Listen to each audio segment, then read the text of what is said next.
ये कहानी है जंगल में रहने वाले एक ठग की दो बेटियों की, जो जंगल से गुजरने वाले मुसाफिरों को छल कपट से लूटकर उनका कत्ल कर देती। पर फिर एक दिन एक ऐसा मुसाफिर आया जिससे उन सब की जिंदगी बदल गई।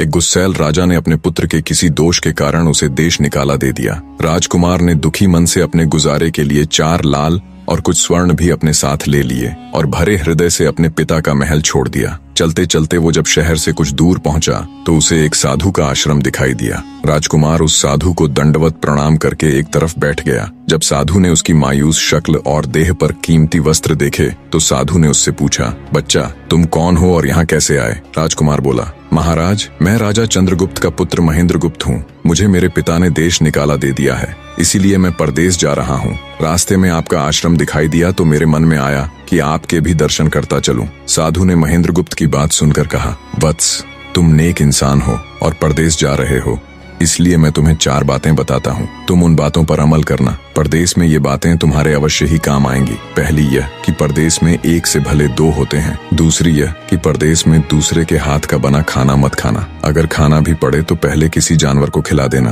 तीसरी बात यह कि परदेश में किसी दूसरे की बिछाई हुई चारपाई पर मत सोना। अगर सोना भी हो तो पहले बिस्तर को अच्छी तरह झाड़ लेना। चौथी बात यह कि यदि कहीं शत्रुओं के फंदे में फंस जाओ तो जहाँ तक हो सके नरमी और ज्ञान की बातें सुनाकर अपना उद्देश्य प्राप्त करना। साधु ने कहा, मेरी ये 4 बातें हमेशा याद रखना। साधु की बातें सुन साधु को प्रणाम कर राजकुमार परदेश चल पड़ा। जब चलते चलते बहुत दिन बीत गए तो वह एक जंगल में पहुंचा। वहां उसने देखा कि एक चील एक कछुए के बच्चे को लेकर उड़ी जा रही है। संयोगवश बच्चा उस चील के पंजे से निकलकर गिर गया। महेंद्रगुप्त ने कछुए के तड़पते हुए बच्चे को देखा तो उसे बड़ी दया आई। उसने मन में सोचा कि इस बच्चे को पालना चाहिए। इस बच्चे को पालने से 2 बातें होंगी। पहली तो यह कि इस बच्चे के प्राण बच जाएंगे और दूसरी यह कि साधु द्वारा कही गई पहली बात भी पूरी हो जाएगी कि सफर में एक से भले 2 होते हैं और इससे बातें करते हुए दिन भी आसानी से बीतेंगे। यह सब सोचकर महेंद्रगुप्त ने बच्चे को अपने साथ ले लिया। अब सफर में उसके साथ वह कछुए का बच्चा भी हो लिया। कुछ दिन के सफर के बाद राजकुमार को एक अच्छा सा स्थान दिखाई पड़ा।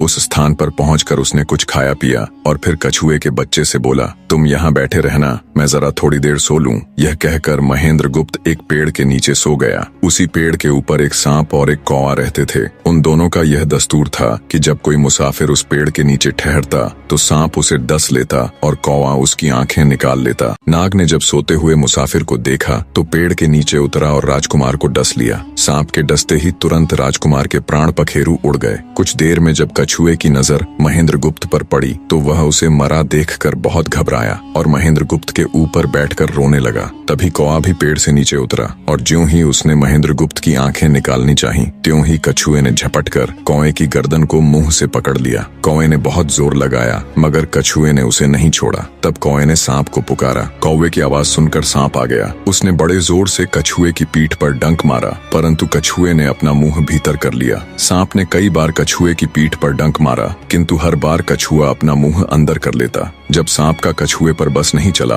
तो उसने कछुए से प्रार्थना की कि तुम मेरे मित्र को छोड़ दो। यह सुनकर कछुआ बोला, नहीं, तूने मेरे मित्र को डसा है, अब मैं भी तेरे मित्र की जान लूंगा। तू मेरे मित्र को छोड़ दे तो मैं तेरे मित्र को जीवित कर दूंगा। यह कहकर सांप ने काटी हुई जगह पर मुंह रखकर महेंद्रगुप्त के शरीर से विष खींच लिया और बोला, अब तो मेरे मित्र को छोड़ दे। कछुए ने जब राजकुमार को देखा कि उसे थोड़ा होश आ रहा है और उसका जहर उतर रहा है तो उसने कौवे को छोड़ दिया। जब महेंद्रगुप्त को होश आया तब कछुए ने उसे सांप के डसने का सारा हाल सुनाया। कछुए की बात सुनकर तुरंत महेंद्रगुप्त के मन में साधु की बताई पहली बात खटकी। सोचा, साधु की एक बात तो काम आई कि एक से भले 2 होते हैं। मन ही मन उसने साधु को धन्यवाद दिया और आगे बढ़ चला। चलते चलते कुछ दिनों के बाद जब वे समुद्र के किनारे जा पहुंचे तब कछुए के बच्चे ने कहा, मित्र, मेरा देश आ गया है। यदि तुम कहो तो मैं अपने माता पिता से मिलाऊं। उनसे बिछड़े बहुत दिन हो गए हैं, वे बहुत दुखी होंगे। महेंद्रगुप्त ने उसे जाने की आज्ञा दे दी और स्वयं रात को वहीं समुद्र के किनारे उस जंगल में ठहर गया। जिस जंगल में राजकुमार ठहरा हुआ था उसी जंगल में वहां से कुछ दूर ही एक ठग का परिवार रहता था। ठग के 2 लड़कियां और 4 बेटे थे। उसकी बड़ी बेटी ज्योतिष विद्या जानती थी। जब भी कोई राहगीर, कोई यात्री उस जंगल से गुजरता और उसके पास कुछ कीमती होता तो ठग की बड़ी बेटी अपनी विद्या से जान लेती थी। आज फिर से उसे बहुत दिनों बाद बहुत से खजाने की महक आई। उसने अपने पिता से कहा, ऐसा प्रतीत होता है कि इस जंगल में एक पथिक आया हुआ है। उस पथिक के पास 4 लाल हैं। यदि तुम लोग उस पथिक को यहाँ ले आओ तो उससे लाल लेना मेरा काम है। यदि वे लाल हमको मिल जाएं तो हम जन्म भर के लिए निहाल हो जाएंगे, परंतु उस पथिक को मारना मत, उसे जीवित ही पकड़ लाओ। ठग अपने बेटों के साथ तुरंत उसकी तलाश में निकल पड़ा। वे थोड़ी ही दूर चले होंगे कि उन्होंने देखा एक आदमी एक पेड़ के नीचे सो रहा है। उसे देखकर उन्होंने सोचा कि यह वही पथिक हो सकता है जिसके पास लाल हैं। वे उसे पकड़कर ले गए और अपनी बड़ी बेटी के हवाले करके बोले, इससे लाल निकलवाना अब तेरा काम है। ठग की बड़ी बेटी ने पूरे आश्वासन के साथ कहा, तुम लोग चिंता मत करो, मैं इससे लाल निकलवा लूंगी। ठग की छोटी बेटी ने जब महेंद्रगुप्त को देखा तो वह दिलोजान से उस पर मोहित हो गई। पहली ही नजर में वो अपना दिल उस नौजवान राजकुमार को दे बैठी। भाइयों के डर से कुछ कह तो न सकी, लेकिन मन ही मन उसको बचाने की युक्ति सोचने लगी। कुछ देर बाद ठग की बड़ी बेटी ने खाना बनाया और उसमें जहर मिला दिया। वही खाना उसने महेंद्रगुप्त को परोस दिया। जब थाली महेंद्रगुप्त के सामने आई तो उसने खाने के लिए निवाला तोड़ जैसे ही उसे खाने को हुआ, तभी उसे साधु की कही गई दूसरी बात याद आई। उसने थाली में से थोड़ा सा भोजन निकालकर कुत्ते के सामने डाल दिया। जैसे ही उस खाने को कुत्ते ने खाया वो तुरंत मर गया। यह देखकर महेंद्रगुप्त ने भोजन नहीं किया। उसने अपने मन में सोचा कि साधु की दूसरी बात भी काम आई। अपनी इस चाल को असफल होते देखकर ठग की बड़ी बेटी को गुस्सा तो बहुत आया, पर वो अपने गुस्से को अंदर ही अंदर पी गई। उसने महेंद्रगुप्त के सोने के लिए पलंग तैयार करवाया और उससे कहा, जाओ पथिक, ऊपर के कमरे में तुम्हारे लिए पलंग तैयार करवा दिया है, अब तुम आराम करो। कई दिनों की सफर की यात्रा के कारण थका हुआ राजकुमार जब ऊपर आया तो उसे बढ़िया धुली हुई चादर पलंग पर बिछी हुई दिखाई दी। सोचा जो हुआ सो हुआ, कई दिनों के बाद चैन की नींद तो सोने को मिलेगी। वो जैसी ही पलंग पर बैठने को हुआ तो उसे साधु की तीसरी बात याद आई कि परदेश में हमेशा बिस्तर को झाड़कर सोना। जैसे ही उसने बिस्तर को झाड़ा तो उसके होश उड़ गए। वो बिस्तर एक कच्चे सूत से तैयार किया गया था जिसके नीचे आग का कुआं था। महेंद्रगुप्त ने देखा कुएं के अंदर बड़े बड़े आग के अंगार धधक रहे हैं। सोचा साधु की तीसरी बात भी काम आई। उसने एक बार फिर मन ही मन साधु का धन्यवाद किया और पास पड़ी एक टूटी हुई चारपाई पर लेट गया। थोड़ी देर पहले जो राजकुमार चैन की नींद लेने की सोच रहा था, अब नींद उसकी आंखों से कोसों दूर थी। अब तो उसे अपनी जान के लाले पड़े थे। सोचने लगा आज की रात बचना बहुत कठिन है। तभी ठग की छोटी बेटी मौका पाकर आई और कहने लगी, हे प्रिय, मैं तुम पर दिलोजान से न्यौछावर हूँ, परंतु आज की रात मेरे वश में कुछ नहीं है। आज की रात मेरी बड़ी बहन की बारी है। जिस तरह भी हो सके बस आज की रात मेरी बहन से अपने प्राण बचा लो, कल मेरी बारी है। हे स्वामी, मैं तुम्हारी दासी हूँ, मैं तुम्हें साफ बचा लूंगी। इतना कहकर ठग की छोटी बेटी चली गई। जब सब लोग खाना खा चुके तो ठग की बड़ी बेटी ऊपर बने कमरे में चली। सोचा अब तक तो पथिक जलकर राख बन चुका होगा, पर जैसे ही वो कमरे के अंदर आई और देखा कि पथिक तो बिल्कुल सही सलामत टूटी हुई चारपाई पर लेटा हुआ है तो उसके क्रोध की कोई सीमा न रही। तुरंत उसने कटार निकाली और क्रोध से बोली, हे पथिक, या तो अपने 4 लाल मुझे अभी के अभी दे दे, वरना मैं तुझको मार डालूंगी। उसी समय महेंद्रगुप्त को साधु की चौथी बात याद आई कि कहीं शत्रुओं के फंदे में फंस जाओ तो जहाँ तक हो सके नरमी और ज्ञान की बातें सुनाकर अपना उद्देश्य प्राप्त करना। उसने सोचा कि आज रात बचना मुश्किल है, पर साधु की चौथी बात भी आजमानी चाहिए। महेंद्रगुप्त ने यह सब सोचकर लड़की से कहा, मेरे पास लाल नहीं है। यदि तू मुझको मारेगी तो वैसे ही पछताएगी जैसे बंजारा अपने कुत्ते को मारकर पछताया था। लड़की गुस्से में बोली, कौन बंजारा और कौन सा कुत्ता, क्या बक रहे हो तुम? तब राजकुमार बोला, तुम नहीं जानती तो सुनो लड़की, एक बंजारा था जिसने एक कुत्ता पाल रखा था। वो कुत्ता बहुत समझदार था जिसे बंजारा अपनी औलाद से भी ज्यादा प्यार करता था। एक समय ऐसा आया कि एक कातक नाम की भयंकर बीमारी के चलते बंजारे का सारा परिवार उस बीमारी की भेंट चढ़ गया और बंजारे की करोड़ों की संपत्ति भी बिक गई। दुखी बंजारा अपने कुत्ते को लेकर आगरा में एक साहूकार के पास जाता है और साहूकार को 10,000 के बदले अपना कुत्ता गिरवी रखने को बोलता है। उस समय 10,000 एक बहुत बड़ी रकम होती थी। पहले तो बनिए ने बंजारे को मना कर दिया, पर फिर कुछ सोचकर उसने बंजारे को 10,000 रुपए दे दिए। कुछ ही समय बीता था कि एक रात सेठ के घर डाकू घुस गए। बंजारे का कुत्ता सब हरकत देख रहा था। सोचा भौंकूंगा तो परिवार के सब लोग उठ जाएंगे और ये डाकू उनका भी कत्ल कर देंगे। वो चुपचाप बस उनको देखता रहा। जब डाकू सेठ के घर चोरी किए हुए धन को लेकर चल पड़े तो कुत्ता चुपचाप उनके पीछे पीछे हो लिया। सेठ के पास इतना धन था कि डाकू उसे निकाल तो लाए, पर अब उनसे वो लेकर चला भी नहीं जा रहा था। दिन भी निकलने के करीब हो चला था। डाकुओं ने सोच विचार कर उस धन को एक तालाब के अंदर छिपा दिया। सोचा बाद में आराम से निकाल ले जाएंगे। कुत्ता डाकुओं की सब करामात देख चुपचाप वापस घर चला गया। सुबह हुई तो सेठ के घर कोहराम मच गया। पता चला कि चोर सारा धन निकाल ले गए। सेठ का रो रो कर बुरा हाल था। आसपास के लोग उसे दिलासा दे रहे थे। सेठ ने रोते रोते कहा, मैंने सुना था बंजारे का कुत्ता बहुत समझदार है, पर ये नमक हराम तो एक बार भौंका तक नहीं। तभी बंजारे का कुत्ता उस सेठ की धोती पकड़कर खींचने लगा। कुत्ते की हरकत देख पास खड़े एक समझदार व्यक्ति ने सेठ से कहा, सेठ जी, ये कुत्ता कुछ कहना चाहता है, हमें इसकी सुननी चाहिए। और सभी लोग कुत्ते के पीछे पीछे हो लिए। सबको लेकर कुत्ता उसी तालाब के पास पहुंच गया जहां रात को डाकुओं ने सारा धन छिपाया था, और तालाब में घुसकर अशर्फियों से भरी थैली अपने मुंह में दबाकर बाहर आया। तुरंत सेठ के नौकर उस तालाब में कूद गए और चोरी किया हुआ सारा धन बरामद कर लिया। सब देख सेठ आंखों में अश्रु लिए कुत्ते से कहता है, मुझे माफ कर देना, मैंने तुम्हें बहुत बुरा भला कहा। सेठ ने वही कागज मंगवाया और बंजारे के नाम चिट्ठी लिखी, भाई बंजारे, तेरे कुत्ते ने मेरे 10,000 पूरे कर दिए। मैं तेरे कुत्ते को तेरे पास भेज रहा हूँ। अगर तुझे और भी 10, 20, 50 हजार की जरूरत हो तो मेरे पास आकर ले जाना। इतने समझदार कुत्ते को मेरे पास छोड़ने के लिए तहे दिल से तुम्हारा धन्यवाद। बनिया चिट्ठी कुत्ते के गले में टांग उसे नम आंखों से विदाई देता है। कुत्ता घूमता घूमता जब 4-5 दिन बाद बंजारे के पास पहुंचता है तो कुत्ते को आता देख बंजारे के तन बदन में आग लग जाती है। कहता है, मैं तुझे बनिए के पास गिरवी रख कर आया था और तू वहाँ से भाग आया। तूने मेरी बेइज्जती करवा दी। गुस्से में अंधा हुआ बंजारा तुरंत पिस्तौल निकाल कुत्ते को गोली मार देता है और सिर पकड़कर वहीं बैठ जाता है। कुछ देर बाद जब उसकी नजर कुत्ते के गले में टंगी हुई पर्ची पर पड़ी तब बंजारा वो पर्ची निकाल उसे पढ़ता है। पर्ची पढ़ते ही बंजारा फट पड़ता है। वो दहाड़े मार मार खून के आंसू रोता है। पर अब भला क्या हो सकता था। बंजारे की कहानी सुना महेंद्र गुप्त ठग की बेटी से कहता है, एक और कहानी सुनो लड़की।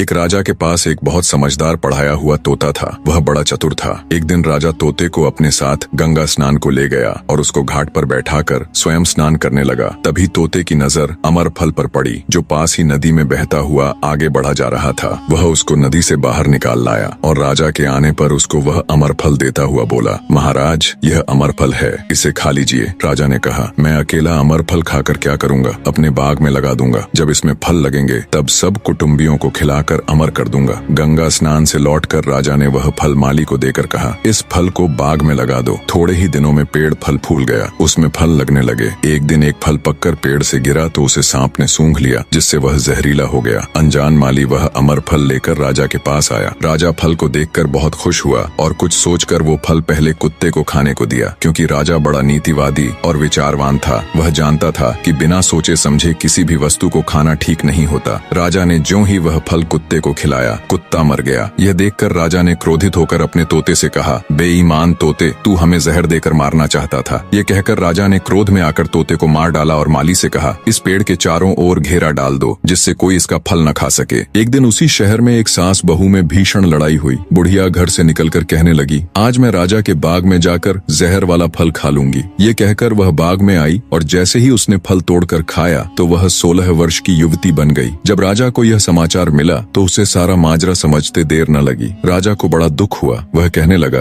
वास्तव में यह अमर फल ही है, मैंने व्यर्थ ही इतने समझदार तोते को मार डाला। इतनी दास्तान कहते कहते सवेरा हो गया। तब ठग की बेटी ने महेंद्र गुप्त से कहा, आज तो तूने मुझे बातों में लगाकर अपनी जान बचा ली, परंतु आज रात मेरी छोटी बहन की बारी है, वो तुझे हरगिज जीवित न छोड़ेगी। जब ठग की छोटी बेटी को पता चला कि महेंद्र गुप्त जिंदा और बिल्कुल सही सलामत है तो उसकी खुशी का ठिकाना न रहा। अपनी बहन को दिखाने के लिए ऊपरी मन से बोली, तुम निश्चित रहो बहन, मैं आज इससे लाल लिए बगैर छोड़ने वाली नहीं हूँ। दिन बीता और रात हुई। तब ठग की छोटी बेटी महेंद्र गुप्त के पास गई और बोली, भगवान का शुक्र है जो तुमने चालाकी से अपनी जान बचा ली। महेंद्र गुप्त बोला, तुम सब ऐसा क्यों करते हो? तब ठग की छोटी बेटी बोली, हमारी तो यही रीति है कि मेरे भाई और बाप मुसाफिरों को पकड़कर लाते हैं और हम बहनें अपनी चालाकी से उनसे माल हथिया कर उन्हें मार डालती हैं। फिर वह बोली, पर तुम चिंता मत करो, अब मेरी बारी है और मैं तो दिलो जान से तुम्हारी दासी हूँ, तुम्हें जैसा समझ पड़े वैसा ही करो। यह सुनकर महेंद्र गुप्त बोला, प्रिय, तुम भी मुझे देखते ही पसंद आ गई थी। दिल करता है कि हर पल तुम्हारे पास ही रहूं। तुम अपनी बड़ी बहन की तरह नहीं हो, तुम एक नेक दिल औरत हो, तुमसे मेरा कुछ भी छिपा हुआ नहीं है। उसकी बात सुनकर ठग की बेटी ने कहा, तुम कहते हो कि मुझसे कुछ भी छिपा नहीं है, तो फिर वे लाल कहाँ हैं? महेंद्र गुप्त ने कहा, वो चारों लाल मेरी जांघ में हैं, अगर तुम निकालना चाहो तो निकाल लो। राजकुमार की बात सुन ठग की छोटी बेटी बोली, प्यारे वो लाल तुम्हें ही मुबारक हो। मैं तो तुम्हारी दासी हूँ, तुम्हारे दर्शनों की प्यासी हूँ, मुझे तुम्हारे सिवाय और कुछ नहीं चाहिए। ये सुन महेंद्र गुप्त बोला, जो कुछ तुमने कहा है वह तो सब ठीक है, लेकिन ये प्यार और प्रेम की बातें सब धरी रह जाएंगी जब हमारे शरीर में प्राण ही नहीं रहेंगे, क्योंकि जब तुम्हारे बाप और भाइयों को इसका पता लगेगा तो हम दोनों की खैर नहीं। तब ठग की बेटी बोली, तुम चिंता मत करो, मेरे पास इसका भी उपाय है। आज रात को सबके सोने के बाद हम यहाँ से भाग चलेंगे और कहीं बहुत दूर रहेंगे जहाँ कभी मेरे भाई और बाप पहुँच न सके। महेंद्र गुप्त बोला, पर ये सब होगा कैसे? बोली, यहाँ से निकलने का एक ही उपाय है। मेरे पिता के पास 2 ऊँटनियाँ हैं, उनमें से एक तो दिन भर में 60 कोस चलती है और दूसरी दिन भर में 100 कोस चलती है। तुम उनमें से बड़ी वाली को खोल लाना, तब तक मैं हम दोनों के लिए कुछ धन बांध कर रख लूंगी। जब आधी रात हुई तब महेंद्र गुप्त ऊँटनी को खोलने चला गया। महेंद्र गुप्त ऊँटनी ले तो आया, मगर जल्दबाजी के कारण वह बड़ी के स्थान पर छोटी को ले आया। ठग की बेटी बहुत सा माल लेकर ऊँटनी पर बैठ गई और दोनों चल दिए। ऊँटनी जब चलते चलते 60 कोस पहुंची तो जंगल में रुककर खड़ी हो गई। बीच जंगल में ऊँटनी को खड़ी देखकर महेंद्र गुप्त और ठग की बेटी के होश उड़ गए। ठग की बेटी बोली, अनर्थ हो गया, तुम रात के अंधेरे में बड़ी ऊँटनी की जगह छोटी को ले आए। मेरे पिता और भाई आते ही होंगे, वो हमें नहीं छोड़ेंगे। इधर जब सवेरा हुआ तो ठग ने देखा कि उसकी बेटी और मुसाफिर दोनों गायब हैं। उसने सोचा कि निसंदेह वह बदमाश मेरी बेटी को भगा ले गया है। तबेले में जाकर देखा तो पाया कि छोटी ऊँटनी गायब है और बड़ी वहीं है। सोचा ज्यादा दूर नहीं गए होंगे और ऊँटनी पर सवार होकर उसने उसे तेजी से दौड़ा दिया। थोड़ी ही देर में जंगल में उस स्थान पर जा पहुंचा जहां महेंद्र गुप्त और उसकी बेटी ठहरे थे। महेंद्र गुप्त ने जब उसको आते देखा तो बहुत घबराया और कहने लगा, देखो तुम्हारा पिता आ रहा है, अब उससे प्राण कैसे बचेंगे? लड़की ने कहा, घबराओ मत और जो मैं कहती हूँ उसे ध्यान से सुनो। जाओ, जाकर उस पेड़ पर चढ़ जाओ। जब मेरा बाप तुम्हें पकड़ने के लिए आएगा और पेड़ पर चढ़ेगा तो मैं चुपके से बड़े वाली ऊँटनी पर चढ़कर उसको तुम्हारी डाल के नीचे खड़ा कर दूंगी। तुम कूद कर उस पर बैठ जाना, इस प्रकार हम दोनों बचकर साफ निकल जाएंगे। यह सुनकर महेंद्र गुप्त तुरंत पेड़ पर चढ़ गया। तब तक ठग भी वहां आ पहुंचा। पिता को देख उसकी बेटी ने फंड करते हुए कहा,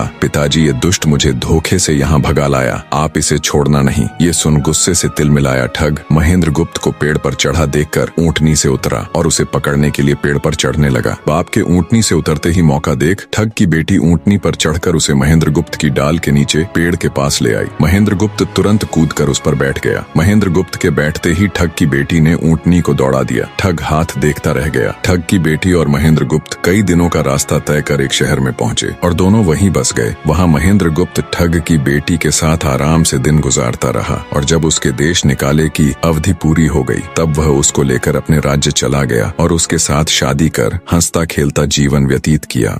निष्कर्ष, महेंद्र गुप्त और ठग की बेटी की यह कथा हमें यह सिखाती है कि प्रेम और विश्वास का बंधन सबसे मजबूत होता है। जब बुद्धिमत्ता, धैर्य और निस्वार्थ प्रेम मिलते हैं तो असंभव को भी संभव बनाया जा सकता है। जीवन में चाहे कितनी भी कठिन परिस्थितियां क्यों न आए, सही निर्णय, संयम और परस्पर विश्वास हमें हर संकट से बाहर निकाल सकते हैं।